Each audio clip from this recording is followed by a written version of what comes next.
December 21st, 2012. That was the last time in which people around the world collectively thought the world might actually come to an end. This theory was based on a supposed Mayan prophecy that proclaimed an Armageddon was coming at the end of the 13th Baqtun of the Mayan calendar. This created a modern obsession for the Mayan culture like no other. An obsession that turned global when we learned about the astonishingly accurate measurements of time the ancient Mayans had made. Lending credibility to this conspiracy theory, a string of natural disasters with intensities not seen in recent times struck our modern civilization and caught us very much unprepared. However, once the supposed date of this Armageddon had passed, many of the Doomsday conspiracies quickly faded from memory. Though for some, many questions remained unanswered. Had the Mayans made a mistake? Had their science been flawed, or was it our very own science that failed us? En nuestra cultura maya, el ciclo que terminó, que dice el 21, no concuerda con nuestro ciclo. Among the many misconceptions of the Mayan calendar are this one. This artifact shown here is not a Mayan calendar at all. It's not even Mayan. In fact, it's Aztec. Compelled by these same questions, a holistic science author and filmmaker, Elisabeth Thieriot, set out to shed light on these mysteries and to decode the Baqtun.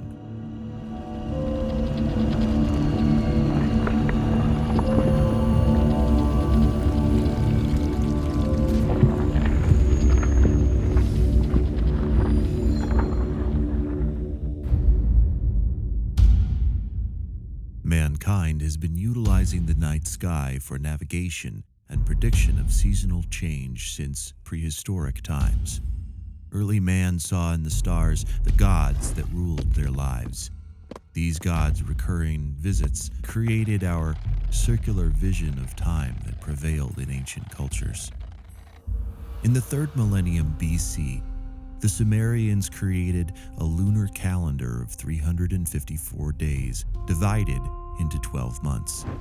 This was a very good approximation when compared to the current lunar year of 354.3670 days.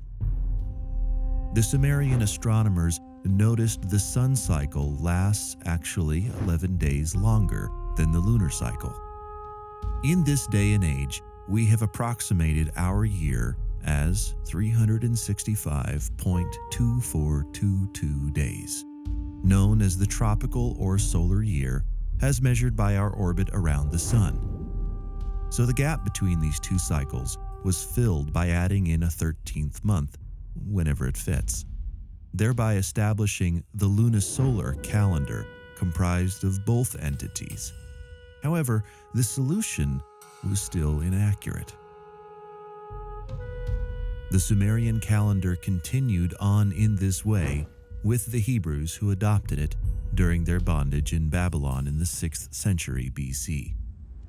The Hebrew count is geared towards a divine destiny, the arrival of the Messiah, and the restoration of paradise, thereby changing the ancient vision of circular time and replacing it with a linear conception of time. In those years, the Greeks also utilized a lunisolar calendar of 354 days with an extra month.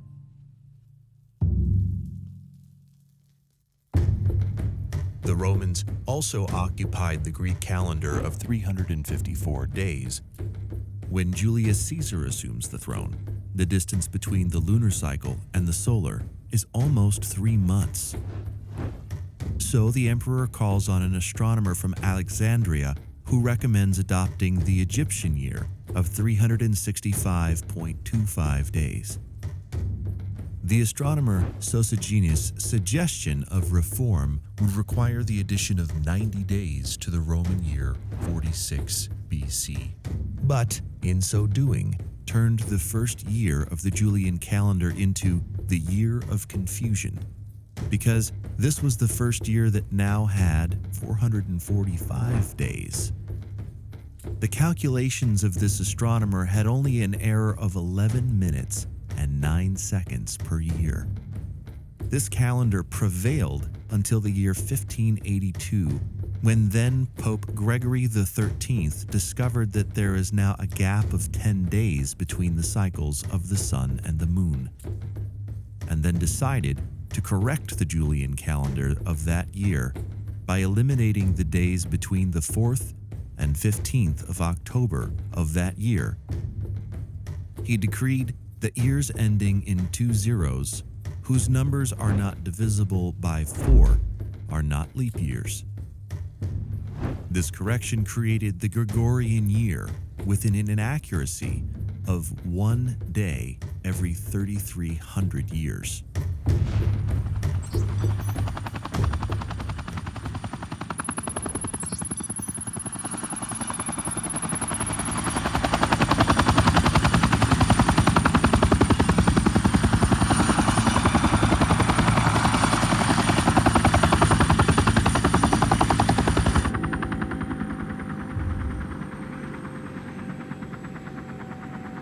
In Quirico at last.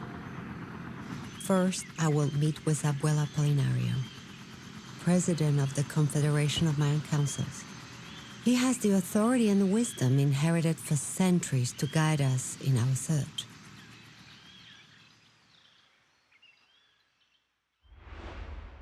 The Mayan abuelo is a sage, an individual who has inherited the ability to transmit the knowledge generated by generations of Mayans.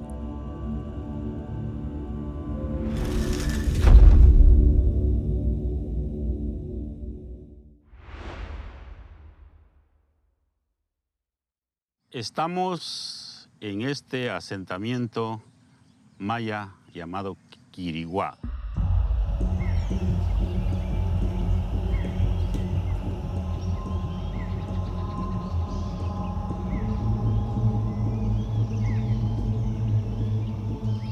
Quiriguá quiere decir la última reunión, la última cena de diferentes pueblos mayas de todo Mesoamérica. Cuando hacían sus grandes ceremonias, sus grandes celebraciones del tiempo, tenían que codificar, escribir o archivar el ciclo. Eso es lo que está en esa estela. ¿En qué tiempo fue? ¿Qué es lo que hicieron? ¿Y para qué lo dejaron? Los calendarios es donde se encuentra la codificación de nuestra vida, donde está toda nuestra genética, donde está la creación de todo el cosmos, el microcosmos que somos nosotros. Ahí está codificado todo. Cuando el ser humano se relaciona con la naturaleza, es muy fácil sacar cálculos matemáticos. Son cosas que fue muy fácil porque era una práctica de vida. The Mayans used a mathematical system that was common to all Mesoamerica. This territory inhabited by the Olmecs since 2500 BC. The Olmecs are also known as the Mother Culture. The Olmecs give rise to social structure in that entire region. This stone writing is of a ball game. It also contains their calendar system and their math. These advances were inherited by the Mayans and other Mesoamerican cultures centuries later. The math is based on the number 20.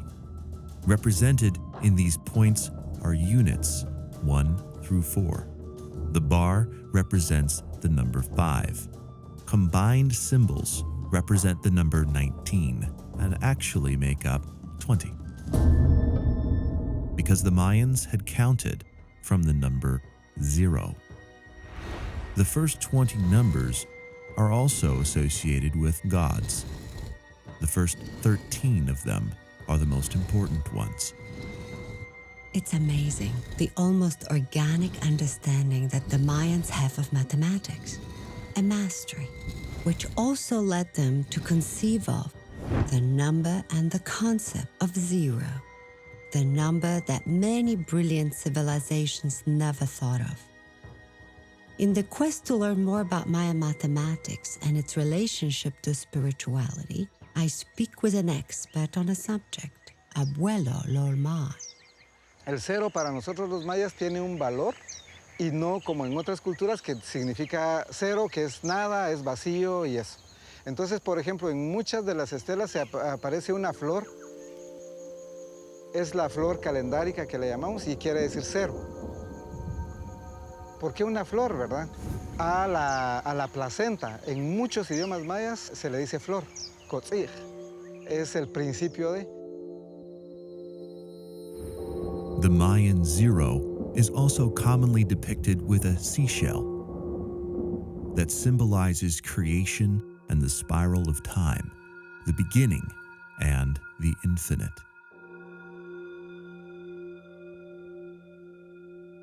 These were complex mathematical achievements. They were a logical development of a civilizations deeply influenced by astronomical cycles. To these people, the numbers weren't just meaningless symbols, but they were the time and the universe bearers, living organisms of which we are part of. Los abuelos, como estaban bien conectados con toda la naturaleza, se internaban dentro de ellos y miraban el sol, miraban la luna, miraban las estrellas.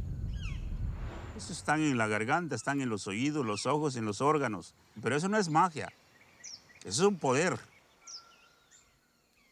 Allí está escrito todo el movimiento y la composición de nuestro cerebro.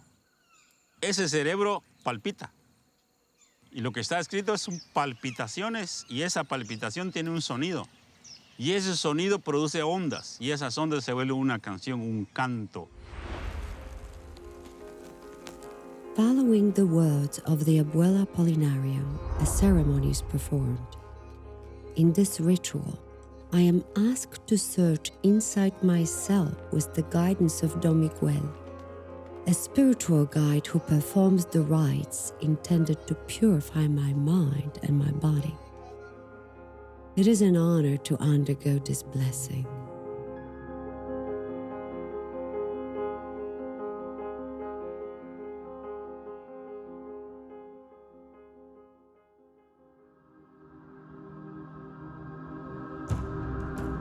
The Western scientific view governs our lives, linking our consciousness only to the physical evidence, as does the Gregorian calendar with time. Therefore, we have lost our inner world because we learn only a material perspective of things. To learn more about the connection between our inner world science and the Mayan calendars, we call upon Carlos Barrios. Carlos's work builds upon Apolinario and Lolmai in this search. Por primera vez, la ciencia oficial está reconociendo lo que nosotros venimos diciendo. Si tú ves lo que te hablan los físicos cuánticos, estás oyendo parte de lo que es el conocimiento de los abuelos. Los abuelos mayas de siempre han dicho que la luz ha viajado en una espiral y ahora se dan cuenta con los aparatos actuales que la luz viaja en una forma espiral. Porque al final de cuentas, la espiral es la forma de la creación, de la manifestación de la realidad. Entonces, nuestro ADN está conformado por una espiral, que es el espacio-tiempo, el Nacht, que es una macroespiral. La relación de toda la creación. The spiral the abuelos are talking about is the essential component of creation, which today is under study thanks to FIBONACCI of the 13th century, where the foundation for this mathematical work began. By discovering the infinite sequence of natural numbers that start within 0 and 1, followed by the sum of two previous numbers. Although these numbers grow infinitely, the ratio between two consecutive draws ever closer to the golden number of phi. We can combine the Fibonacci sequence and phi by drawing two squares of 1 unit per side connected by one side, then a square of 2 units per side above the previous two, then another of 3 units, and so on. By joining their verticals through quarters of circumference, we then get a spiral. The radius increases by a factor of phi every quarter turn. This spiral appears throughout all nature to be a coincidence. DNA molecules are spirals, seashells are spirals, the structure of galaxies are spirals, and they are among so many other examples that are right before our eyes. Nosotros tenemos pues todo ese conocimiento de las vueltas de la espiral del tiempo y sabemos que a determinado momento una situación se repite, solo que con otros escenarios y otras energías. Entonces es muy fácil, si tú llevas un registro del pasado, poder determinar que va a suceder una situación muy similar, pero por supuesto similar. Mayan inscriptions also have spirals. The mathematics used to create the Mayan calendar also appear to be based on equations similar to the Fibonacci method. 1 plus 1 plus 2 plus 3 plus 5 plus 8 equals 20, and 20 times the next number in the series, 13, which is equal to 260 days in the Mayans' sacred calendar.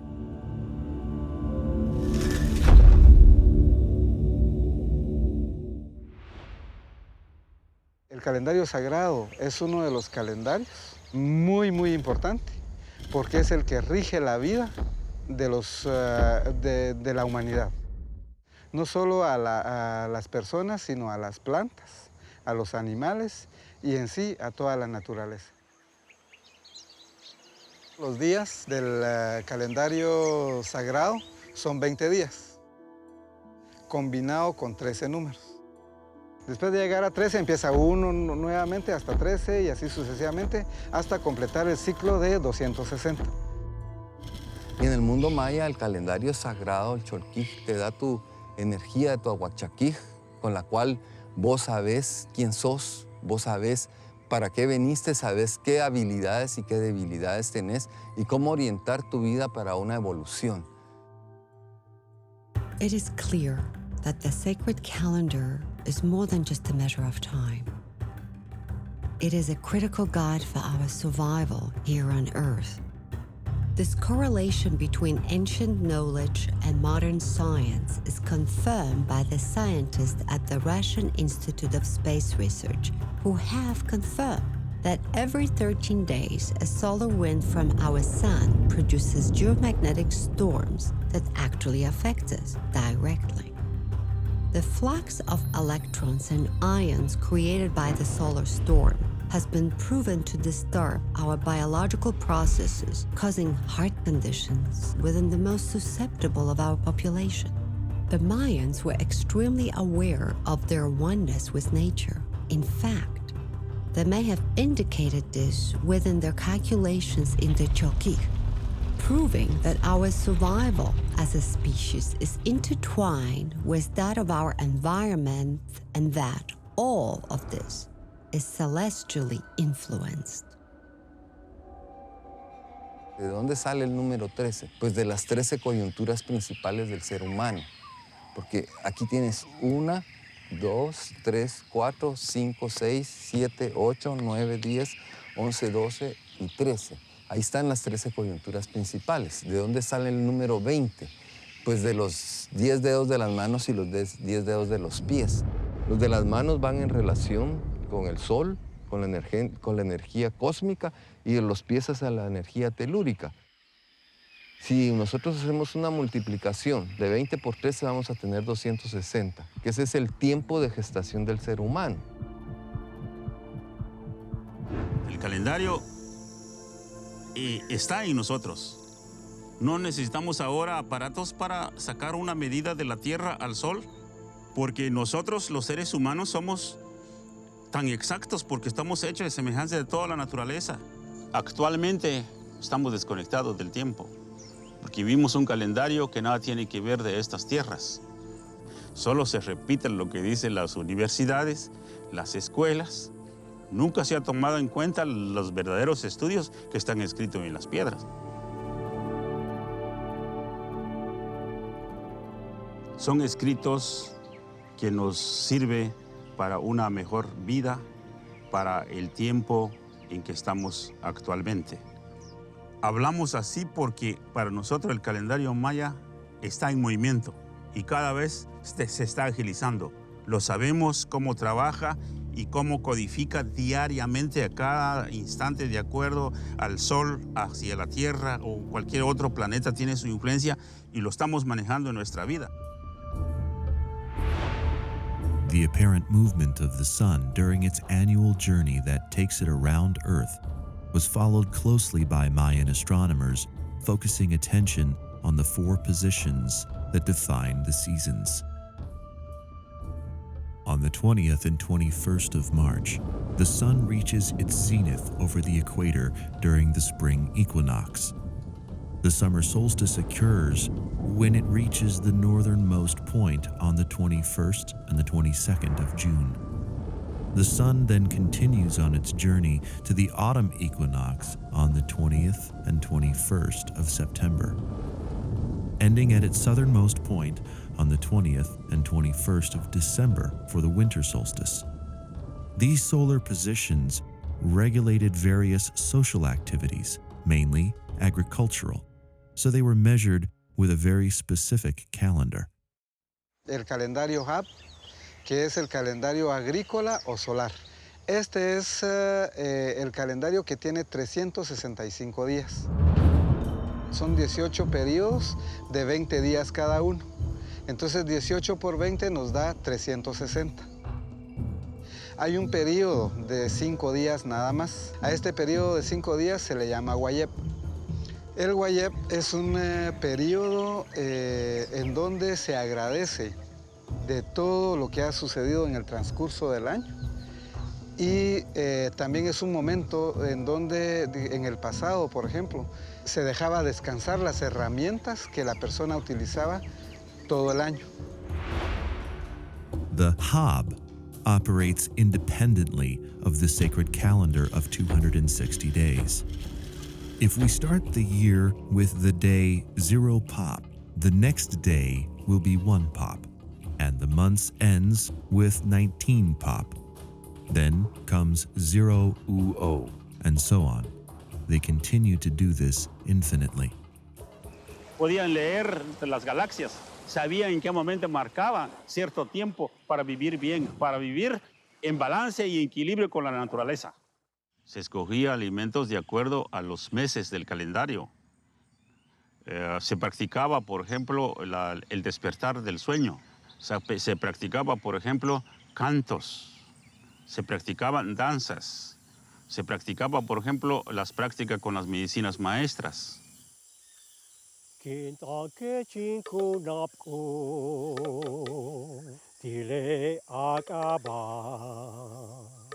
And that is exactly what I did on this trip to the Yucatan Peninsula.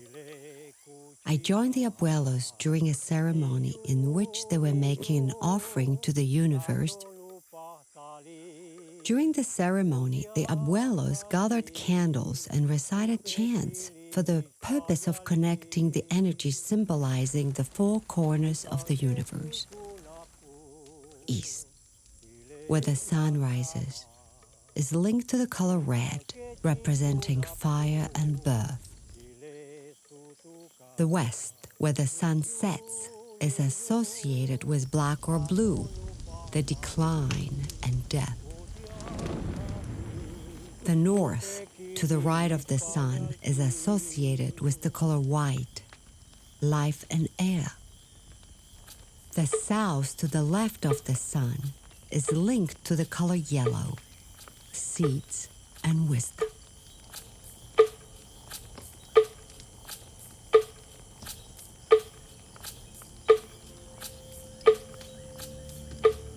connection between human beings and nature is fundamental to the life of the Maya. This is also reflected in the Mayans' calendar. Although experts do not agree on how the Mayans fit the hab into the solar year, a gathering consensus is emerging. Meanwhile, at the National University of Honduras, a scientific paper was published that proposed that they had discovered a perfect repeatable lunar cycle of 235 moons within a 19-year period. This new discovery was actually written in stone in the Copan thousands of years ago by the Maya.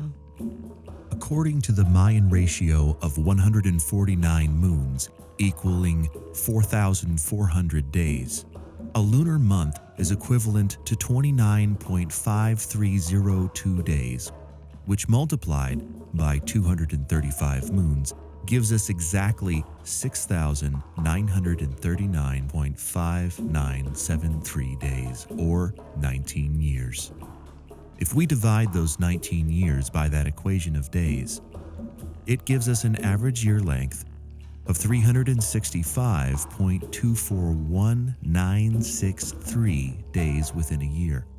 The Mayan calendar produced a result closer to the actual tropical year of 365.2422 days, a calculation far more accurate than the Julian and Gregorian calendars, which were developed 1,000 years after the Mayan calendar had been created. La precisión, digamos, astronómica y matemática de los calendarios es increíblemente perfecto. Cada uno se puede utilizar independiente, sin embargo, son como engranajes. Cambia un día en uno de los calendarios, cambia automáticamente en todos. Así es como camina el engranaje del tiempo. Comienza por la matemática, con un respeto a un símbolo que es el vats, como el origen del ser humano. Entonces comienza por el vats y luego la numeración. Entonces está el número y se va jalando de acuerdo al chotig, al chonquín. Así se va y va jalando los meses. A lot of people look at the representations you might see in popular magazines showing these gear wheels of time, the Maya gears. You have the 13-day gear because they had numbers from 1 to 13, like we do 1 to 30 in a month. And then they have the 20 gear with the 20 days of the names. The way we have Sunday, Monday, Tuesday, Wednesday. And so those two gears, the 13 and the 20, roll around the same way our 7 days of the week roll around with 30. And they make the 260-day count, which is a very important fundamental Maya number, because 260, which is 13 times 20, is also incorporates the number of fingers and toes on a body. It incorporates the number of layers of heaven, which is 13 for the Maya. And it even incorporates the gestation period of the human female, which is very close to 260. Oh, and by the way, it incorporates eclipse cycles and Venus periods, but that's detail. The hab and the cholqui can be joined as a gear, forming the calendric wheel. Any given day in the calendric wheel, like 5 kimi for pop, consists of the number 5 and the day kimi of the cholqui, and the 4th day of the pop, the month of the hab. It's important to understand that using this system, it will take 73 rotations of the cholqui and 52 rotations of the hab to repeat the same date.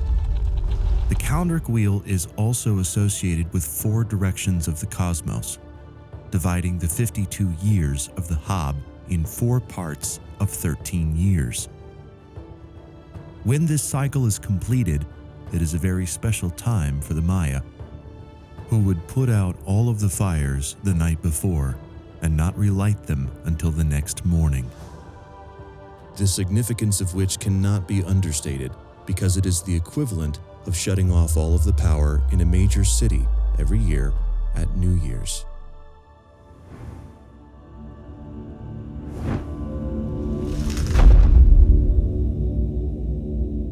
Cuando Cuando se habla del 13 Baqtun, o en la mayor parte de idiomas mayas es Oxtlajuj Baqtun, se habla de un periodo solamente.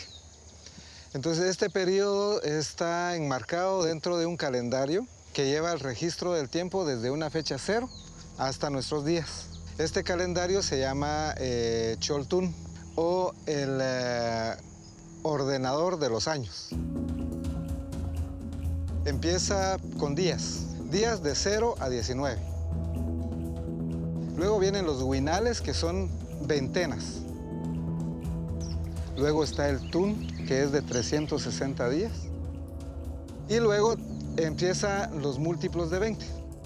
360 por 20 son 7,200 días. Esos son los atunes. Luego 7,200 días por 20 nos da 144,000 días, que es un Baqtun. Eso es lo que se registra acá. Aquí tenemos el número 13. El número 13 es el 13 Baqtun.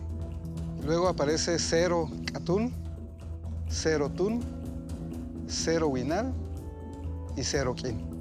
Entonces esta estela hace memoria al día de la creación.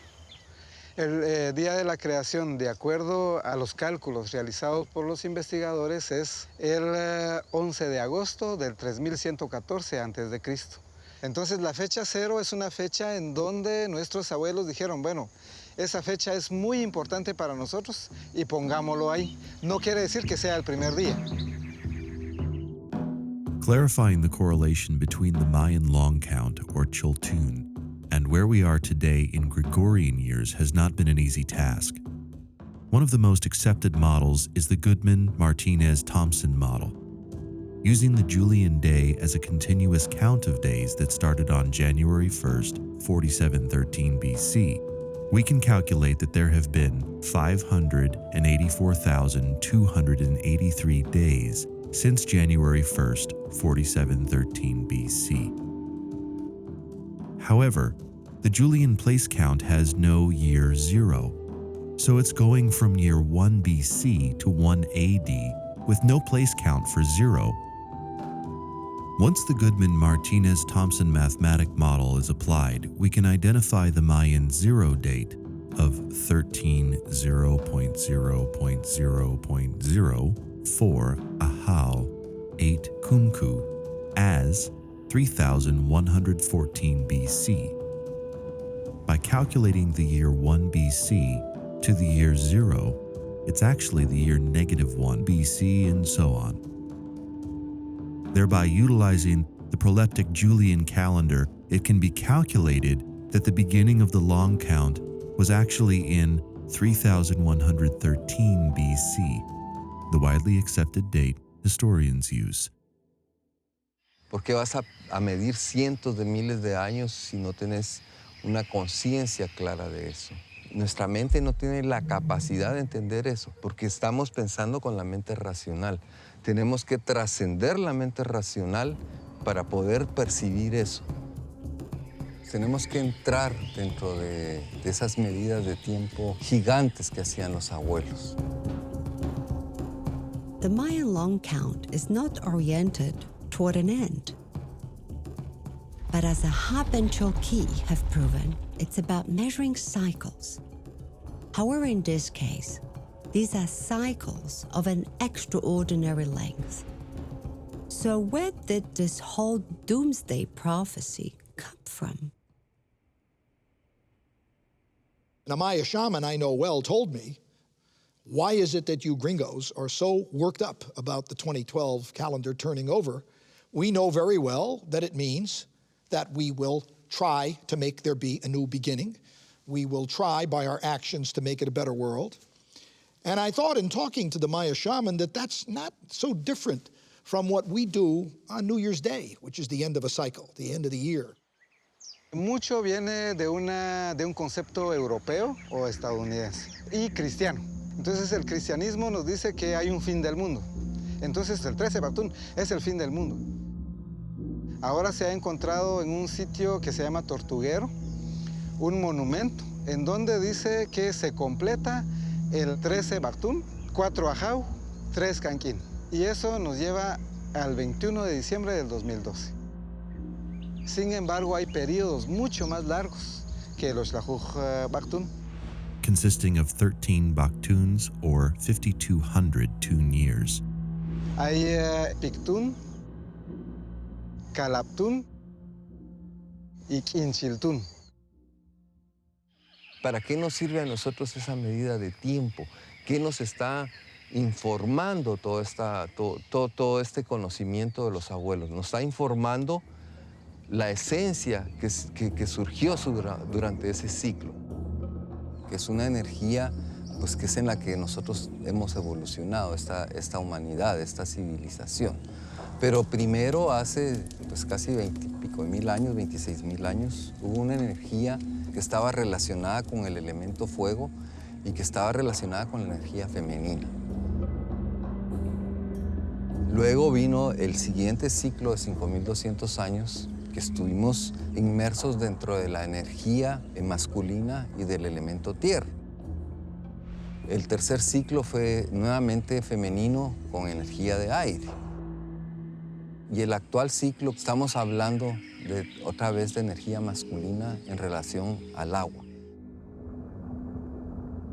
Water is the element that abuelos point to as part of our humanity.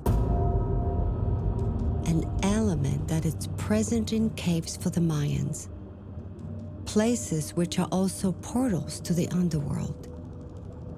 Therefore, in the caves lives the god of death, Achpuch, alongside the water god, Chak, and the goddess of fertility, Ixchel.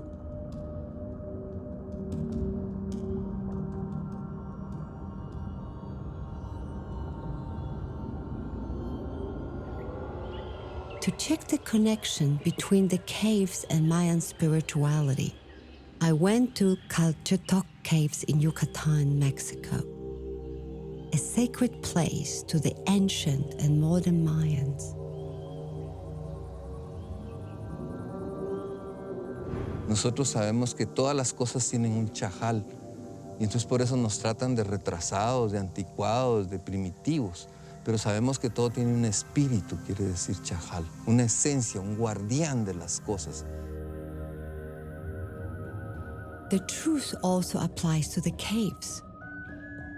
So before I enter, I have to ask permission to the guardians of the place.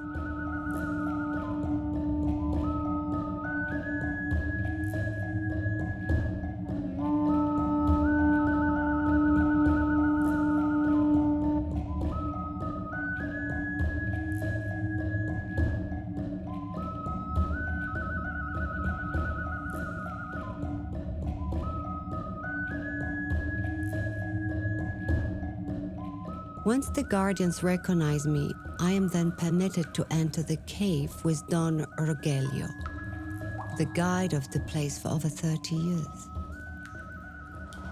Estas son las sartenejas para recolectar agua a los mayas. Es decir, todas las piedras que ven acá, los mismos mayas lo tallaron y lo colocaron bajo de cada estalactita donde vieron que cae el agua. Water collecting. Sí.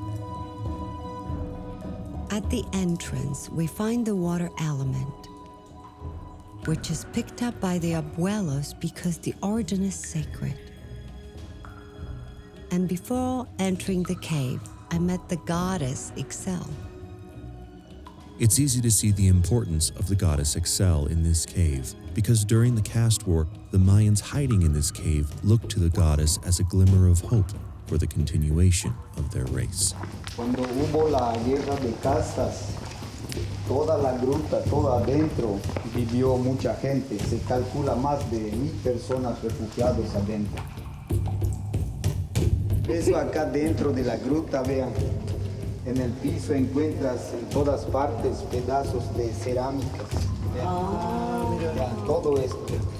Cerámicas que los mismos mayas utilizaron acá en que estuvieron refugiados.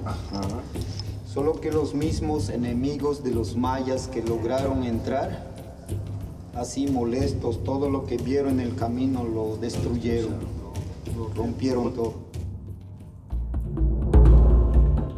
This déjà vu of scenarios.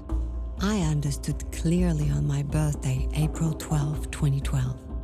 Here I am in the Yucatan, exactly 445 years after. The 16th century Catholic bishop, Diego de Landa, burned the Maya codices and all relevant records of the Maya. De Landa had been responsible for cruel inquisition techniques, not limited to torture and genocide, but nothing short of cultural annihilation. Quemaron todos los escritos de todos los registros en México y una parte allí nomás al otro lado del río. Quemaron todo eso, se ordenó la religión.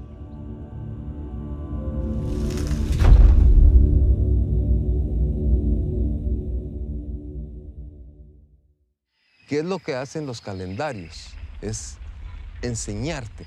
Aquí en esta estela nosotros tenemos lo que los abuelos vieron hace miles de años, cómo eran las conformaciones de los grandes ciclos. Entonces, del 2012 al 2026 pueden haber complicaciones y del 2026 para adelante muchas más fuertes si nosotros no hemos logrado estabilizarnos. Del siguiente ciclo de 13 es un ciclo ya relacionado con el elemento aire, que es con la mente, pero ya va a ser el aire combinado con el éter. Entonces, dentro de 26 años, pues si la humanidad sobrevivió como tal, como está conformada ahorita, pues va a haber una conexión muy extraordinaria entre todos los seres humanos. Que viene ya no por masculino o femenino, sino que hay un balance de las dos energías y hay un nuevo elemento que va a ser el catalizador de los otros cuatro, que es el éter. Entonces, ¿qué hay en el universo? Pues grandes cantidades de éter. Ether gases abundant in the universe have been studied since the first Greek astronomers as a universal bonding agent, an abundant source of energy that forms a network of molecular connections throughout the universe. This network was confirmed by quantum physicists when they went looking for the coldest places in the universe and detected an energy which was at a temperature of absolute zero. At that temperature, matter should not vibrate and produce heat. There's usually no recordable release of energy as molecules are tightly compressed at this temperature. This is a phenomenon they call zero-point field, which means the particles cannot be isolated from each other. But what they found was the molecules were not releasing, but exchanging energy with each other in sub-zero space. These same ethereal molecules are within Earth and within us. As our planet passes through certain sectors of the galaxy with higher concentrations of this ethereal energy, in conjunction with a magnification effect caused by our proximity to other celestial bodies, the influence of these fields can be measured. In an essay, The AURIC Timescale and Mayan Factor, Sergei Smelyakov and Yuri Karpenko conjoined this theory with the 26,000-year cycle known as the precession. This precession is measured as the time it takes for the axis of rotation of the Earth to make a complete passage oppositionally through the 12 signs of the zodiac, the Mayan equivalent of being the Baqtun. Smelyakov and Karpenko divided it according to Phi in the AURIC epochs of 5,200 tune years, which is 1/5 of that cycle. In so doing, they discovered that these epochs were set by the Mayans according to the time they take to transition through these areas of energy, resulting in 12 periods of increasingly shorter duration, of which, historically, it was discovered the recorded events aligned with the development of stellar events, new knowledge, the arrival of spiritual teachers, wars, and also quick political changes and weather disasters, as if delivered on schedule. 2013 is the date given to the end of the 13th Baqtun by Smelyakov and Karpenko, also being the beginning of increasingly short cycles of demographic and environmental changes that will affect our planet until 2050. These researchers agree with the abuelos that there are serious problems coming our way. And that's why. La espiritualidad de este tiempo tiene un nombre y esa es acción. Ya nos podemos poner a meditar 20 años para alcanzar la iluminación. No hay tiempo, porque ya estamos en la época de destrucción, de cambios, que si nosotros no evolucionamos rápido, pues nos vamos a quedar.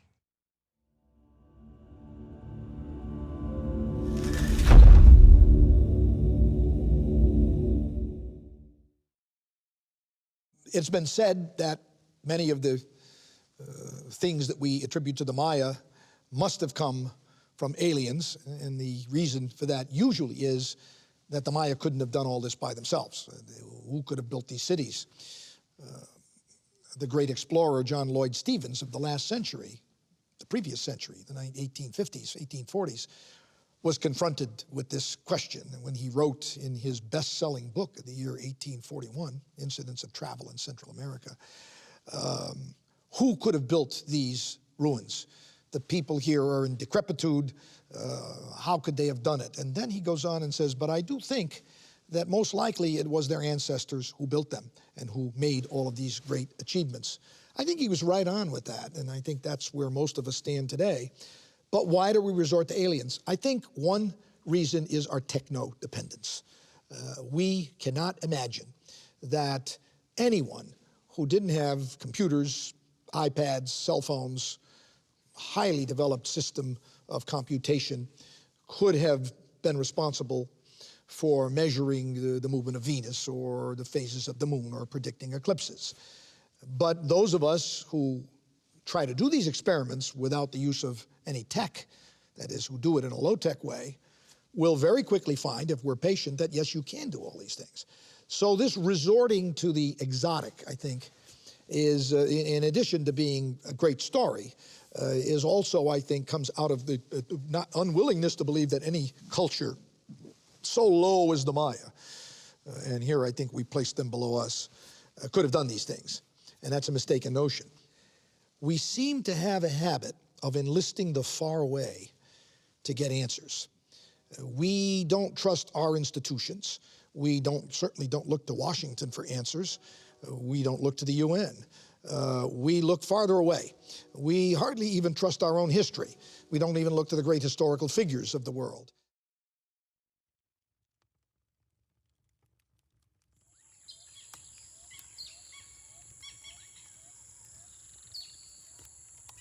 Si la sociedad no toma en cuenta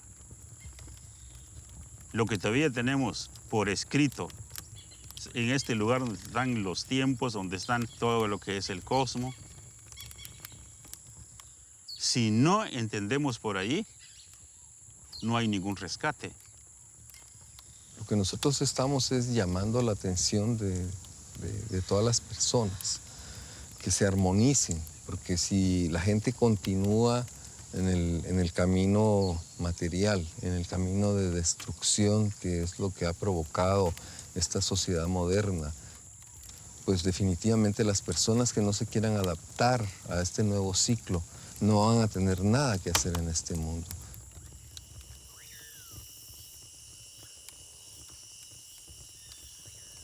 So right now, Baqtun is giving us another start and another possibility of doing it better. Tú ves ahora la sensibilidad con la que nacen los niños nuevos, las nuevas generaciones. Impresionante es la conciencia que tienen con la naturaleza, la conciencia ecológica y el conocimiento que traen. Ellos son los que van a vivir este cambio. Within every newborn soul here on Earth, there is an opportunity for humanity to change course in any direction. Anything is possible.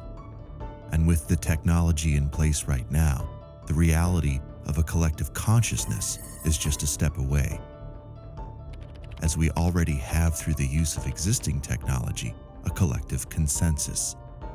Interconnectivity on a scale never before imagined even by fictional writers and those who claim to have clairvoyant powers.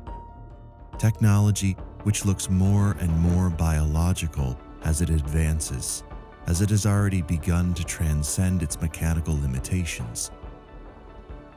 Concept not lost on the Mayans, who skipped over much of the mechanical to focus their genius on mastering their own interconnectedness with nature rather than isolation from it.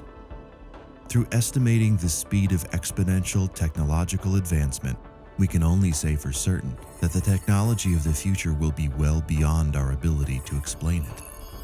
It will, in fact, seem impossible for anyone not immersed in the technology of the time to understand how it works.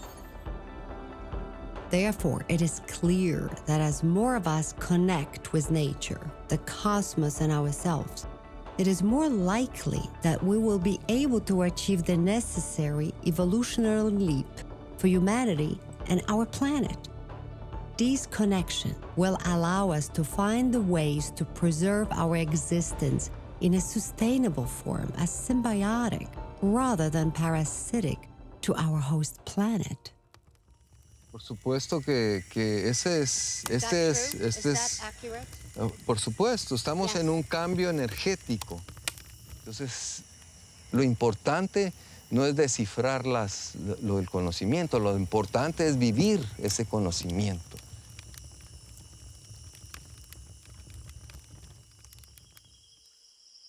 As it was in the Golden Age, Quiriquá was a meeting place for the priests, who would reveal that the calendars were much more than a simple measure of time, but rather the ways in which they mark our life cycles and that of the cosmos.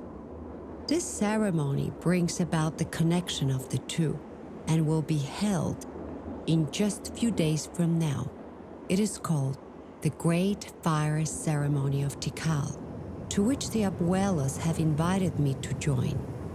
In the meantime, I will return to the Yucatan Peninsula, where other abuelos have asked me to participate in the ceremonies that will endow me with a greater understanding of the Mayan worldview.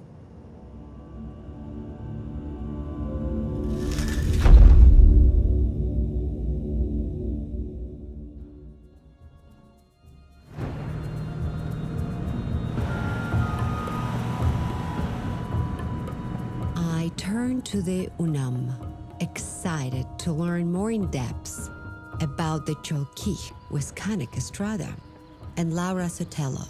Dentro de la cultura de los Altos de Guatemala se han conservado de manera tradicional varios aspectos de la religiosidad prehispánica. Uno de los más relevantes es el calendario de 260 días. Se piensa de que cada día es una fuerza espiritual. En Guatemala a todas las entidades metafísicas se les llama nahuales. Se dice que estos 20 nahuales, que estos 20 señores de los días, son los que contienen las respuestas de todas las cosas de la vida. Cada uno tiene su especialidad, entonces uno debe de buscar el día específico que trabaja sobre ciertos aspectos. Por ejemplo, hoy que es día cabal, su nombre significa como la aurora, el amanecer, lo temprano. Entonces, el día de hoy se buscan cosas que vean relacionados con el aclarar alguna situación de la vida. Ahora, por ejemplo, el día de mañana, que se llama Oshipkat, es un día que lo enreda a uno o que lo aprisiona a uno. Entonces, es un día adecuado para, con ceremonias, pagar de que uno no esté enredado. The anthropologist Barbara Tedlock tells a wonderful story about a young man courting a woman, and he wants to propose to her. But he knows that he can propose only on the day one monkey, number 1 of 13, day monkey of 20 in the 260-day calendar. So the night before one monkey, he gets horribly drunk because he's anxious, sleeps through the day, wakes up, and is told by his local daykeeper that he has to wait 259 more days to propose. The point is that the rituals, many of them dictated in these written documents, these codices, are very, very prescribed. You only do certain things at certain times. Men do certain things, women do certain things, there are certain offerings and so on to certain deities. En realidad no hay como que un día puramente bueno y un día puramente malo. Depende del contexto en el cual se esté manifestando dentro de esta cosmovisión que rodea el uso del calendario. Por eso el ajkij o el especialista ritual es la persona indicada que puede entender el sentido que están teniendo los nahuales. Todas las preguntas de una comunidad podían ser respondidas a través de una consulta, a través de un libro. El sacerdote consultaba el libro y daba respuestas. These books are the famous codices, made of bark crushed and folded, called Dresden, Paris, and Madrid for the cities in which they are kept. A fourth codice known as Gröller was published in 1973 by Michael Coe, but not yet accepted as authentic by the entire scientific community. Bueno, tenemos que señalar que los códices no son ni contemporáneos ni proceden del mismo lugar. Son textos sagrados y al parecer lo que contienen escrito son recursos de memoria, recursos mnemotécnicos, para que el sacerdote pudiera responder a las preguntas. Hay algunos autores que piensan que son como pequeñas enciclopedias en donde se contenían asuntos de carácter astronómico, calendárico de tipo general, por ejemplo, augurios para Año Nuevo, augurios para ciclos de 20 años.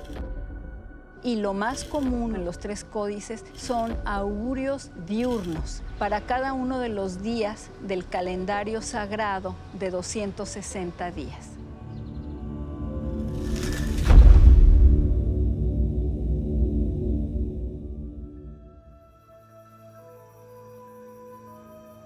As the night falls on Merida, I am eager to know more about these preset dispositions.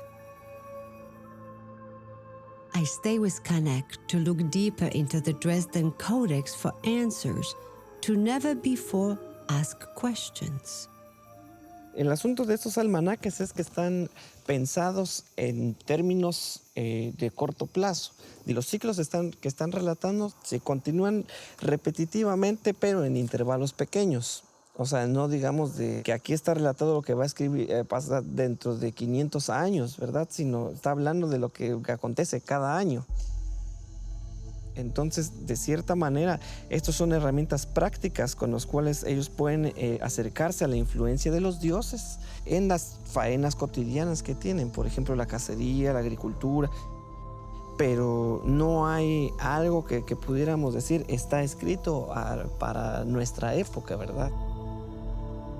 Is there direct connection between these events described in the codices and the calendar, the way it's counting and the way it's written within itself? Sí. Una de las preocupaciones de los mayas es registrar dentro del calendario de 260 días, dentro del Solquín, los diferentes eventos astronómicos y entender su ciclicidad, tomando como base el calendario de 260 días. Uno de los ejemplos más recurrentes son las tablas de Venus, en los cuales hay una preocupación de los mayas por registrar los días dentro del Solquín en que aparecía Venus como estrella de la mañana, para poder anticiparse a ciertas influencias tanto benignas como negativas que podía dar Venus. The Dresden Codex has many other measures. Among the more recurring are the series for predicting 69 possible eclipses in a period of about 33 years.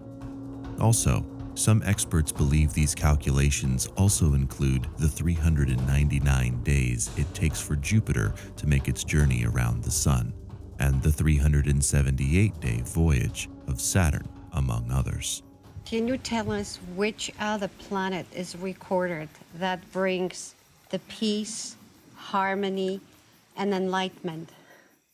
Bueno, es que ese tipo de augurios está más relacionado con las ruedas catúnicas. Y los catunes son periodos que duran 20 veces 360 días, un poco menos de 20 años.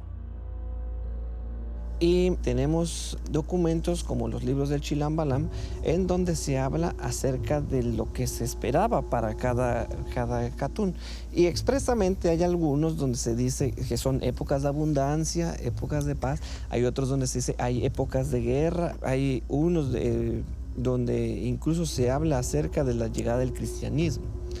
Pero estos augurios no están muy relacionados con eventos astronómicos propiamente. Ahora hay algo similar, ¿verdad? Entre algunas comunidades mayas se escuchaba el asunto de que si en 1810 había iniciado la Guerra de Independencia y en 1910 había iniciado la Guerra de Revolución, en el año 2010 tendría que ocurrir un evento similar, en tanto que había la repetición de estos ciclos. Y ahora ellos, en este afán de reflorecimiento de su cultura, dicen que este es el Baqtun en el cual los mayas van a resurgir.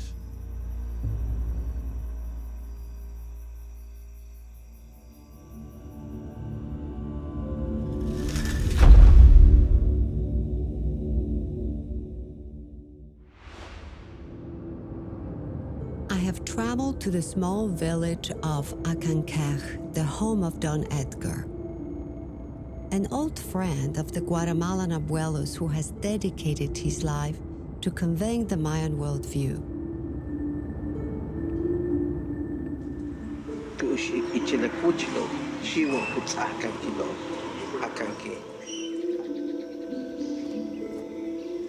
Okay, vale.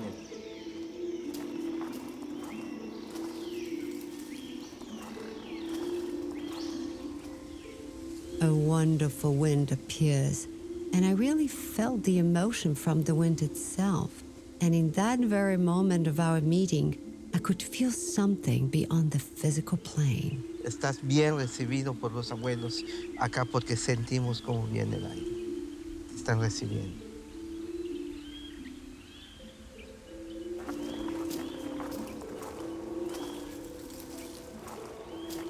En esta parte combinamos lo que es planta con la cosmovisión maya. Cabete lete kano kaan tulaka. Tumembas con ocho te lumo. Kukas kontik shane le shiwo wanu kats ake shiwo kukas kata shane le shiwo.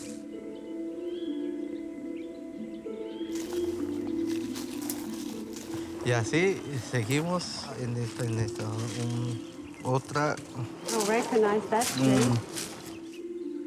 Esta planta que le llaman el árbol sagrado, la ceiba. Se relaciona la planta con los cosmos, con el eje cósmico. 4 planos hay bajo la tierra, que es el tronco, que es la raíz. Y el tronco, son 4 planos sobre la tierra. Y la rama significa 4 planos en el cielo. 4 planos en el cielo, 4 sobre la tierra, 4 abajo, unido en un solo punto, que hace el número 13.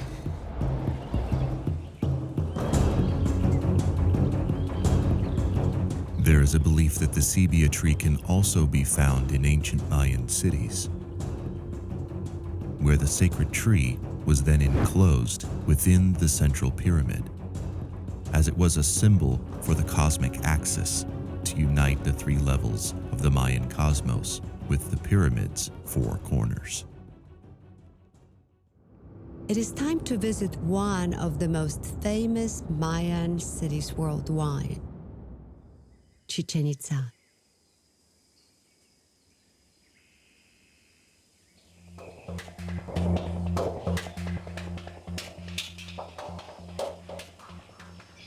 In Chichen is the Kukulkan Pyramid, which is located in the center of the city, symbolizing the 4 directional divisions of the universe.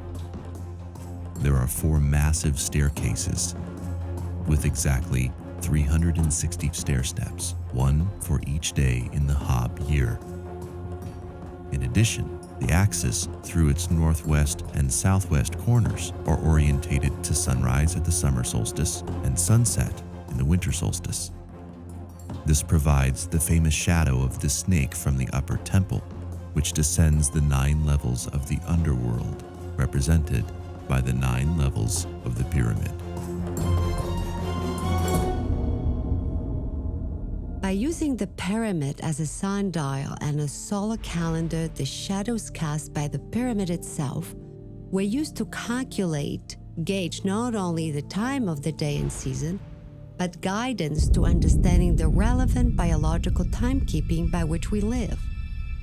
But this is not just a massive sundial, but it is also a gateway to the levels of the cosmos. Anybody who's been to the Maya ruins, has taken the tour, knows that where you can go inside a pyramid, there's another one. There's a set of steps there, inside there another one, and inside there another one. And it reminds me of the little Russian dolls I have where you unscrew one and there's another one. Monkeys in a barrel is familiar, and then you take another one and another one and they go down. And well, why do they do that? We might think in our practical way that it's a real estate problem, they have a lot of places to build. Probably not true. I think this is very important. I think what they're doing is preserving their history, and the history is written in the architecture. Now, what do we do with our history? Back when I was a kid growing up in New Haven, used to go to the Howard Theater on Howard Avenue every Saturday morning. For 14 cents, I could see a bunch of cartoons and Three Stooges, and I loved it. When I went back to my hometown some years later, theater had been torn down. There was a bowling alley that replaced it. 20 years after that, the bowling alley was gone, and there was a hair salon. You get the point. We do it with stadia. We take our big stadiums and tear them down and rebuild after 10, 20 years. But the Maya didn't do that. They preserved history. So that if you take a slice through a Maya building, you go backward in time, perhaps a cartoon or two, perhaps a ruler or two, because the rulers were very fond of rebuilding when they came to office. So a slice through Maya architecture is a slice through history. And the underworld knows this area is riddled with vast caverns, natural gateways leading to the Mayan underworld. I head back to Ixbaba, anxious to connect what I have learned both on the surface and underground with the higher levels here. Los poderes están estructurados debajo de las pirámides, debajo de todas estas gradas que se vienen de las pirámides, no son más que es la manera de cómo vivir.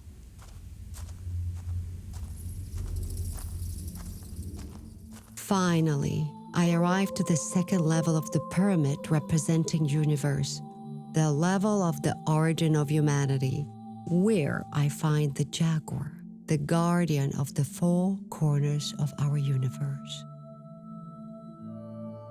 Es Balam Kitse. Balam quiere decir jaguar, el jaguar de la sonrisa dulce, el del sol, guardiante de la raza roja originaria de este continente. And on the inside of the wall of the pyramid, one can see a represented overworld. I find our creation, the sign of water from where the 2 snakes come out, that symbolizes our DNA.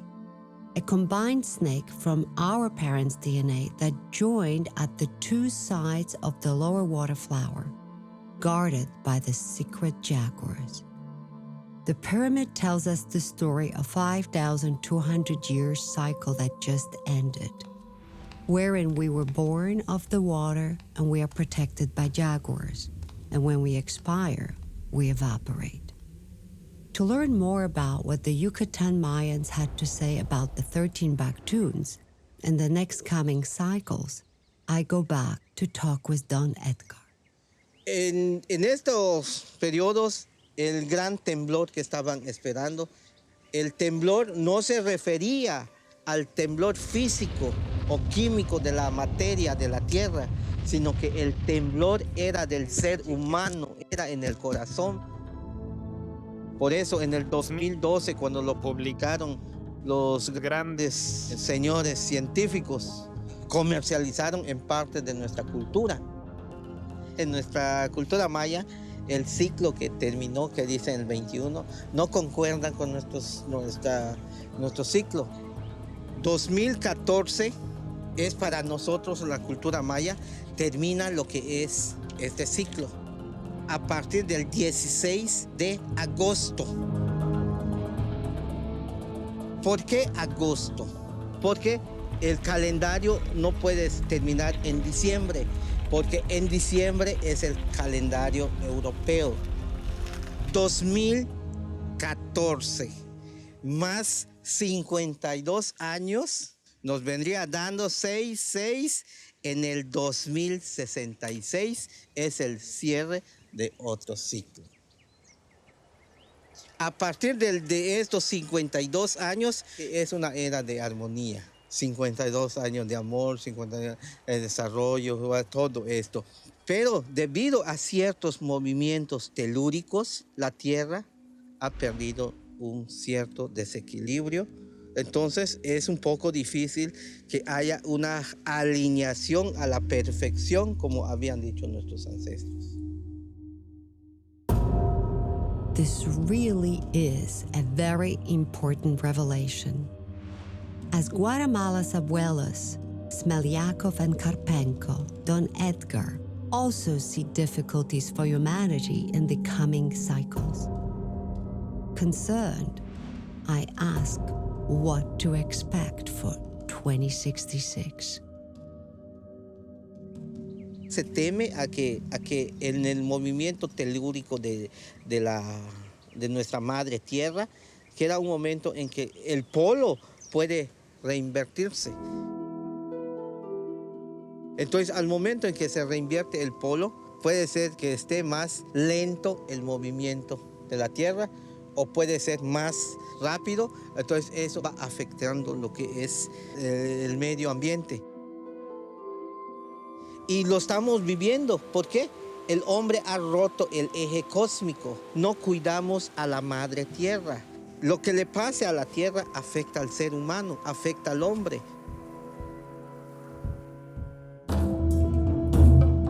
Si no logramos el equilibrio, ya definitivamente ya nos va a ganar esta parte. Si nosotros damos una conferencia, si mi conferencia va a ser negativo, influyo mi negatividad a todos.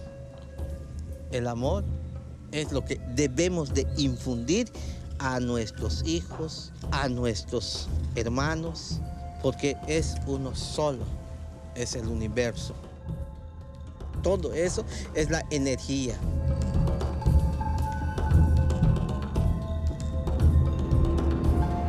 This trip through Yucatan confirms that the coming cycles can bring problems. Don Edgar gives us the new dates of 2014 and 2066, close to the 2013 and 2050 from Karpenko and Smelyakov. Suddenly, it becomes urgent to make change in our own life. Internalize the knowledge and learn to live with it. Next to the warm fire and the spirit of the abuelos and abuelas in the great Tikal, I'm hoping to close my cycle that started in Quirigua and start a new one.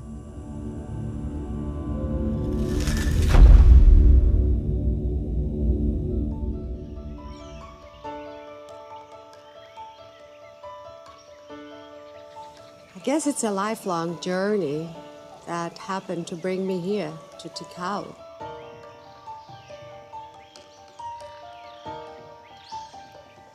After visiting other places that marked how our civilization has evolved.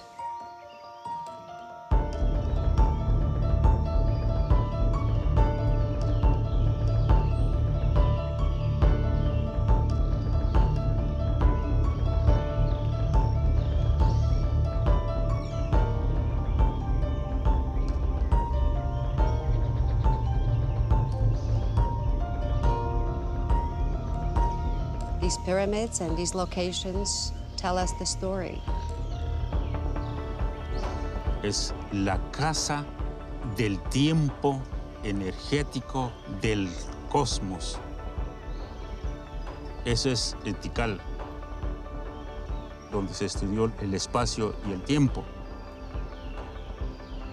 Entonces, cuando se hace una danza, es para balancear la energía del corazón del cielo, del corazón de la tierra, pero no es una cuestión allá afuera, sino es una cuestión también adentro de nosotros.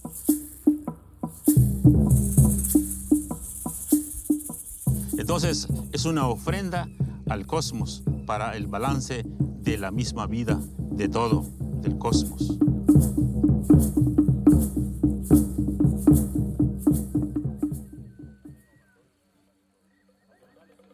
Sound, music, and dance are so important in our lives, something that Mayans knew perfectly how to apply to the well-being, and combining all other intention-resonating elements in their ceremonies. En lo maya, la ceremonia es la cultura de vida. La cultura de vida para conectarnos directamente con las enseñanzas dejadas en cada lugar ceremonial. Una ceremonia es como agradecer, ofrendar o hacer un trabajo para que nos entiendan las estrellas, el sol. Para tener buena salud, buenos pensamientos interiormente, vibrando con los 5 elementos de la naturaleza.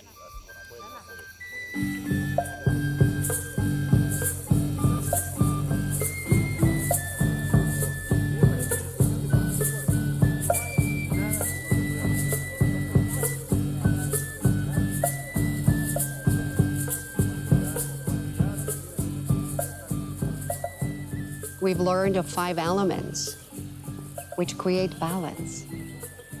We have gone through a total dominance of male after total dominance of females. So we are yet to see the balance between the two where it's created without power struggle. And I think that needs to happen. The sooner the better.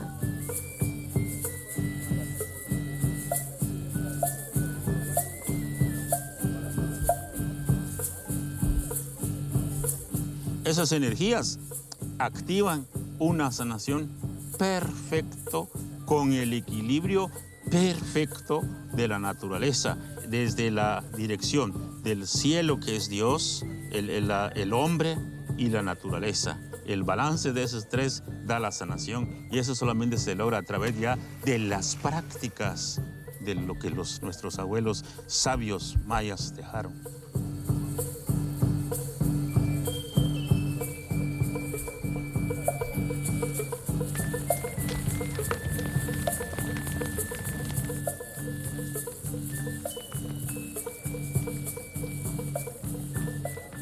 It is here, at the great fire ceremony, in front of the majestic temple of the Jaguar Tikal, where the time and cosmos were first aligned and studied, I and my judge. I'm just so happy that the words sometimes don't come out.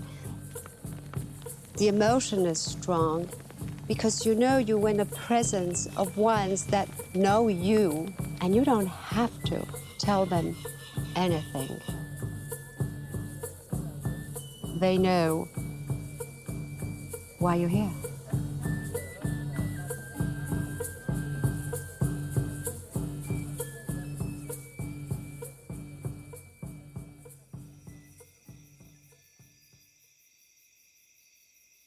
The very act and journey of decoding Baqtun, I think it tells us we have reached the era of our civilization that has it all. We have incredible structures, we have medicine, electronics, technology, internet, where the world is entirely connected. We are global. And yet, the message from them is, Our intent and our state of mind changes our environment. And when they speak that now it's the time to change our way of living, maybe that's the message. We do have the power of persuasion that comes from the power of intent. They're telling us, you are empowered and you can do this. So how about we create an era of abundance? And we start by creating abundance from us, from within us.